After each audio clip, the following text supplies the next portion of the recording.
Hello class, let's go over some basic concepts on elasticity. Concept 1. We can use elasticity to compare between demand curves.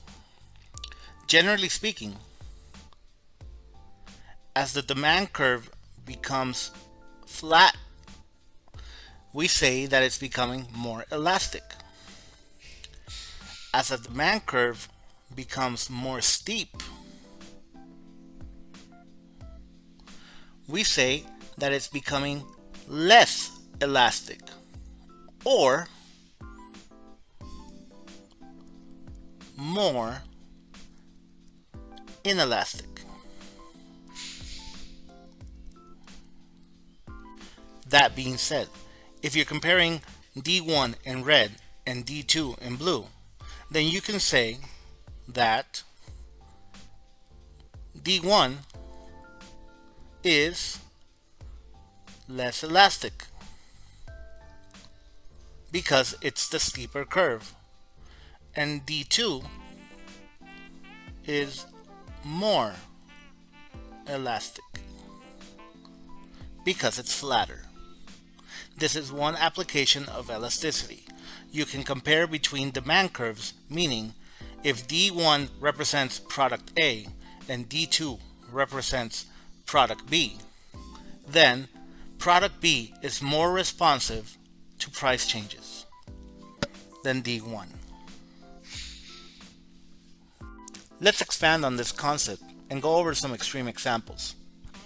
Here we have a perfectly inelastic demand curve. We see it represented graphically as a perfectly vertical line. It means that we have a product that does not respond to price changes, and we see it here mathematically. The percent change in quantity is 0. 0 divided by any price change is going to equal to 0. Let's explain it graphically and get some basic intuition of what this graph means. Here, we see a decrease in price of 10%. If you have a perfectly vertical demand curve, this is not going to change your quantity at all. We go from point 1 to point 2. Notice that my quantity did not move to the right or to the left. You are still in Q1. This is what it means to have a 0% change in quantity. What this means intuitively is that you have a product that is such a necessity that it doesn't matter what the producer charges you, you're still going to buy the same quantity all the time. Let's look at the other extreme example, a perfectly elastic demand curve. Now, what we see here is that any price change will completely take away any demand you have for this product. If you look at the equation for elasticity of demand, then you'll see that the change in price is actually in the bottom of the fraction. So we have a mathematical impossibility here. Now, let's analyze it graphically to see what's going on with a perfectly elastic demand.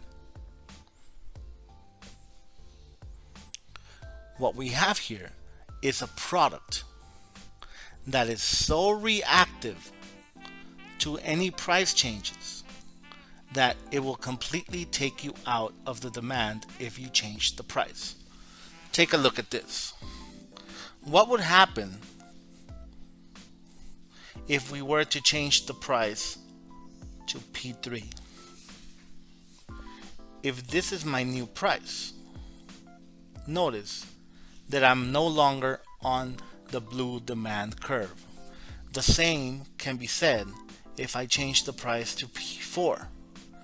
I am no longer on the demand curve. What we have is a couple conditions that must be met for a product to be perfectly elastic. 1. It must have many substitutes. And not only must they have substitutes, they must all be identical substitutes, meaning that all the products in this market are identical. They are the same. There are no quality changes between one producer and the other. And secondly, there is perfect information. Perfect information means that all the buyers and all the sellers know exactly what the market price of this product is.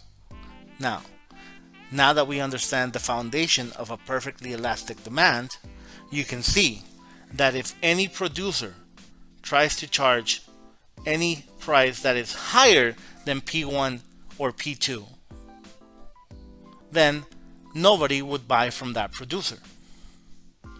Therefore, the demand curve that producer faces is a perfectly flat demand curve. Let's summarize. On the left, we have the variety of demand curves. Basically, if you're doing calculations on price elasticity of demand and you get a number that is greater than 1, then you can consider that product elastic.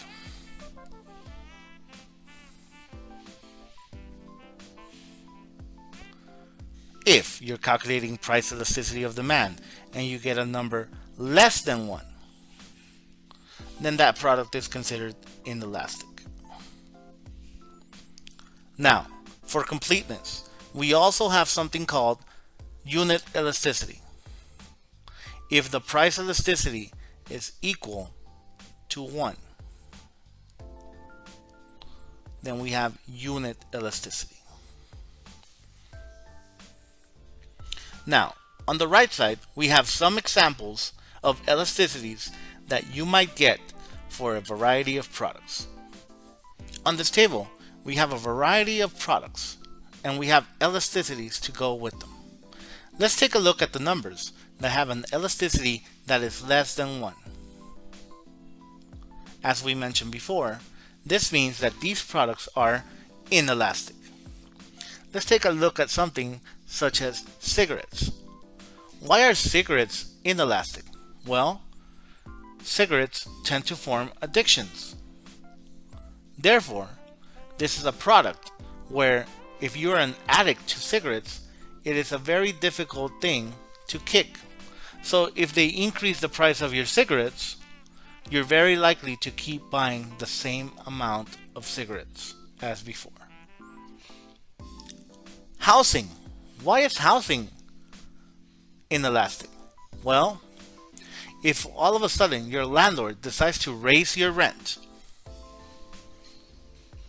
it might be very difficult for you to move in the short run. That is why we consider housing to be inelastic in the short run.